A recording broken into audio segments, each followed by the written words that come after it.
Hello বন্ধুরা, তো আজকে আমি চলে এসেছি, ঠিক ধরেছো, জামাই ষষ্ঠীর ভ্লগ নিয়ে। তো আজকে জামাই ষষ্ঠীর দিন, তাই সকাল সকাল চান টান করে রেডি সেডি হয়ে এবার বেরিয়ে পড়ার পালা জামাই ষষ্ঠীর উদ্দেশ্যে বাপের বাড়ি। বাপের বাড়ি যাওয়ার নাম হলেই মেয়েদের মনটা খুব ভালো হয়ে যায়, তাই না? সত্যিই তাই। আমার আর আমার মেয়ের মিঠাইয়ের তো ভোর থেকে ঘুম নেই। তো তারপর দেখো আমি সুন্দর করে রেডি হয়ে নিচ্ছি। সিঁদুরটা একটু চওড়া করে না পরলে যেন আমি একদম অসম্পূর্ণ থাকি, তাই একটু চওড়া করে সিঁদুর পরে নিলাম। পরে নিয়ে সুন্দর করে নিজেকে আয়নায় একটু দেখে নিই। সব সময় আমার একটু আয়নায় দেখাটা হ্যাবিট। তারপর নিজেকে সুন্দর করে দেখে নিয়ে আমার গোটা লুকটা তোমাদের সাথে শেয়ার করব। তোমরা দেখে অবশ্যই কমেন্ট করে বলো কিন্তু আমার এই গোটা লুকটা কেমন লাগলো তোমাদের, জামাই ষষ্ঠীর স্পেশাল লুক। তো কেমন হয়েছে? আর আমার এই ব্লাউজটাও নতুন কিনেছি, আমি আর দিদি একই ব্লাউজ কিনেছি। দিদির সাথে দেখা হলেও তুমি দেখতে পাবে, তোমরা দেখতে পাবে আমরা দুজন একই পরে আছি। তো তারপর আমরা চলে এসেছি টোটো করে। আমার বাপের বাড়ি বেশি দূর নয়, তাই টোটো করেই যাচ্ছি। বাইকে তো যেতেই পারবো না, বিভৎস রোদ্দুর, বিভৎস গরম। তো আমরা বসে আছি, তোমার দাদা গেছে মিষ্টির দোকানে, বিভৎস গরম। তো তার জন্য মিষ্টির দোকানেও প্রচুর ভিড়, জামাই ষষ্ঠী বলে কথা। তোমার দাদা এসে বলছে এত ভিড় ছিল যে এত দেরি হয়ে গেল। তো ফাইনালি গাড়িটা ছেড়ে দিতে একটু হাওয়া দিচ্ছে, তাই ওর সাথে একটুখানি ভিডিও করে নিলাম। তো ও রেগে যায়, আজকে রাগেনি। তারপর বাপের বাড়ি চলে গেলাম। দেখো দিদিও এসে গেছে। আসতে না আসতেই মা কিন্তু আমাদের হাতে তুলে দিয়েছে ফ্রুটি।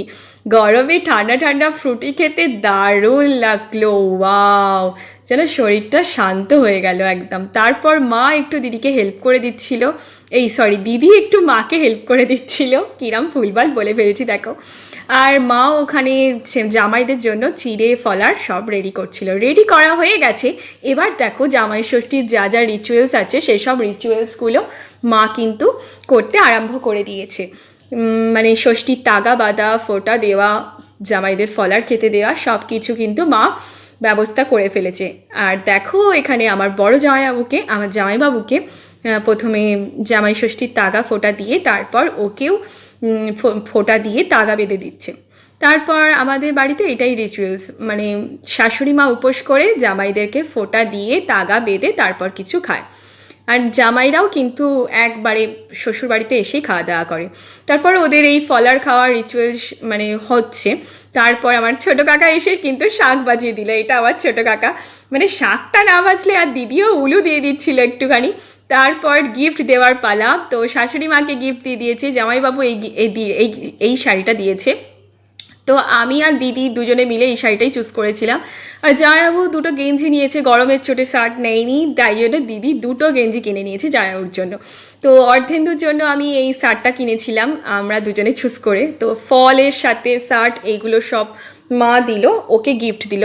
তারপরে আমাদের গিফটটাও এক্ষুনি দেখতে পাবে, মাকে দেয়া হবে। তো ও এবার দিয়ে দিচ্ছে মাকে গিফট। তো গিফট দেওয়া নেওয়ার ব্যাপারটা হেভি লাগে আমার মায়ের। সঙ্গে সঙ্গে মা আমার কিন্তু খুলে দেখে নেয়।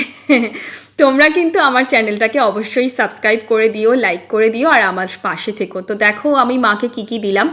তো মাকে দিয়েছি একটা বেডশিট দিয়েছি, মা যেটা বলেছিল, মায়ের খুব পছন্দ হয়েছে বেডশিটটা। আর বাবার জন্য নিয়ে এসেছিলাম এই পাঞ্জাবিটা, তোমাদের কিন্তু আগেই শেয়ার করেছিলাম। তারপর ওরা একটু ফলার খাচ্ছিল। তারপর ওদের ফলার খাওয়ার পরে আমরা, দেখো আমার বাবা এখানে মাটন করছে। মাটন তখনও কমপ্লিট হয়নি, বাবা তো পুরো ঘেমে নিয়ে একসাথ। তারপর আমরা চলে গেলাম বাইরেতে একটু ফটোশ্যুট করতে। তো গরমেতে কিন্তু তবুও একটুখানি ছবি না তুললে হয় জামাই ষষ্ঠীতে এসে, তাই না বলো? তো সানগ্লাস টানগ্লাস নিয়ে আমরা একটুখানি বাইরে এসে খুব মানে প্রচণ্ড ছবি তুলেছি, প্রচুর ছবি তুলেছি। তারপর দিদিটা আমাদের সবাইকে জানিয়ে দিলাম হ্যাপি জামাই ষষ্ঠী। তোমরা সবাই খুব এনজয় করো আজকের দিনটা। সব মেয়ে জামাইরা বাপের বাড়ি যায়। আর আমার চ্যানেলটাকে অবশ্যই সাবস্ক্রাইব করে দিও, লাইক করে দিও। এই দেখো দুপুরের খাবারটা আমি আর ভিডিও করতে পারিনি, ছবিতে দেখে নিও, প্রচুর আইটেম হয়েছিল, প্রচুর। তারপর দেখো এটা হচ্ছে আমার, মানে আমার কাকার মেয়েরাও সবাই এসেছিলো, তাই এটা আমার ছোটো কাকার নাতি, মানে আমার ছোটো বোনের ছেলে। তো এই দেখো কতটা কিউট দেখতে হয়েছে, দেখো একদম গুবলু হয়েছে, গুবলু। আমরা নাম দিয়েছি এর সোনা গোপাল। আবার এই প্রথম কথা বলতে শিখছে, আওয়াজ করছে মুখে দাদা বাবা এরকম আওয়াজ করছে। এত কিউট দেখতে হয়েছে, সারাদিন ওকে চটকেছি।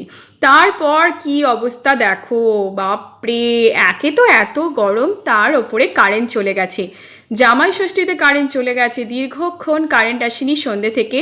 তো আমরা সবাই বসেছিলাম বাইরেটাতে একটা বেঞ্চ পাতা ছিল। তো এই দেখো জামাইবাবু, আমার মেজো কাকা সবাই মিলে গল্প করছে, আর আমি দিদি বাইরেটাতে দাঁড়িয়ে আছি। বৃষ্টিও পড়ছে, এই দেখো বৃষ্টি পড়ছিল, টিপ টিপ করে বৃষ্টি পড়ছিল। তারপরে আমার বোনেরা একটু বাইরে গেছিলো, ঝড় একটু বৃষ্টি হচ্ছিল বলে ওরা চলে এসছে। দেখো এটা আমার মেজো বোনের ছেলে, আর ওই দেখো তার ছেলে আর ও দুজনে মিলে ওদেরকেও একটুখানি মানে দেখিয়ে দিলাম অন্ধকারে।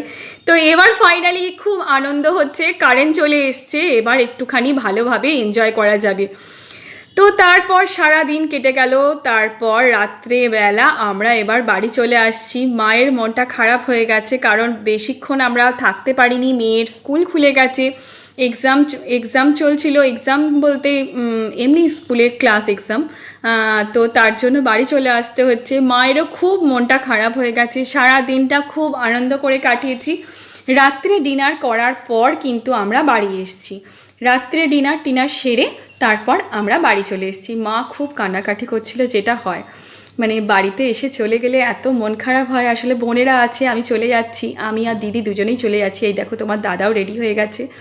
তো আজ পর্যন্ত এখানেই জামাই ষষ্ঠীর ব্লগ শেষ করছি। তো তোমরা সবাই কিন্তু আমাকে প্রচুর সাপোর্ট করো আমার এই নতুন চ্যানেল। তোমরা সবাই আমাকে সাবস্ক্রাইব করো আমার ইনস্টাগ্রাম, আমার মজের অ্যাকাউন্টে।